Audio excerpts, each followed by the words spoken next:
শ্রদ্ধা, প্রেম, ভক্তি, ভালোবাসা নিবেদন করে মানুষদের পাশে থাকার যে একটা প্রথম যে একটা সংকল্প নিয়েছে, তিনি বলেন আমাদের অত্যন্ত সকলের প্রিয় মানুষ সম্মানীয় সুশান্ত সাহা, অর্থাৎ আমাদের প্রিয় কালুদা।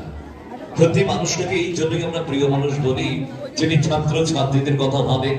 কেন ছাত্র ছাত্রীদের ভবিষ্যৎ পড়াশোনার মধ্য দিয়েই প্রতিষ্ঠিত হয়, তাদের আগামী চলার পথ অত্যন্ত মসৃণ হবে, পাথেয় হবে, এবং তারা যদি জীবনে প্রতিষ্ঠিত হতে পারে তাহলে কিন্তু তারা তাদের মা বাবার স্বপ্নটাকে পূরণ করতে পারবে, তারা তাদের মা বাবার পাশে থাকতে পারবে।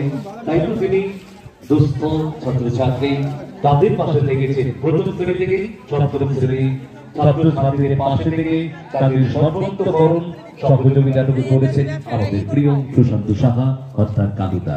আমরা ধন্যবাদ জানিয়ে দাদাকে ছোট করবো না, অন্তরের ভালোবাসা এবং ঈশ্বরের কাছে প্রার্থনা থাকবে এইভাবেই যেন দাদা ঈশ্বরের কাছ থেকে যতটুকু পেয়েছেন ততটুকু মানুষের জন্য উজাড় করে দেন, এবং দাদা ভালো থাকুন, পরিবারকে নিয়ে সুস্থ থাকুন, এটাই আমাদের শুভকামনা ঈশ্বরের চরণে।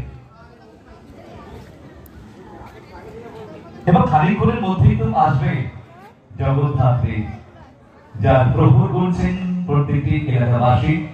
আসুন না আমরা প্রত্যেকে সুন্দর শান্ত করে তুলবো। চলুন আমরা দেখে আসি আমাদের রানাঘাট তাঁততলা কলোনির শিব দুর্গা পূজা শিবরাত্রি উপলক্ষে।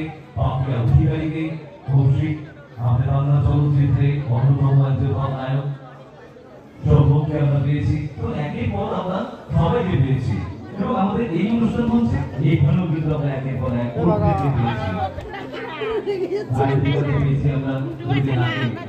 আজকে পাবো প্রথম সঙ্গের অনুষ্ঠান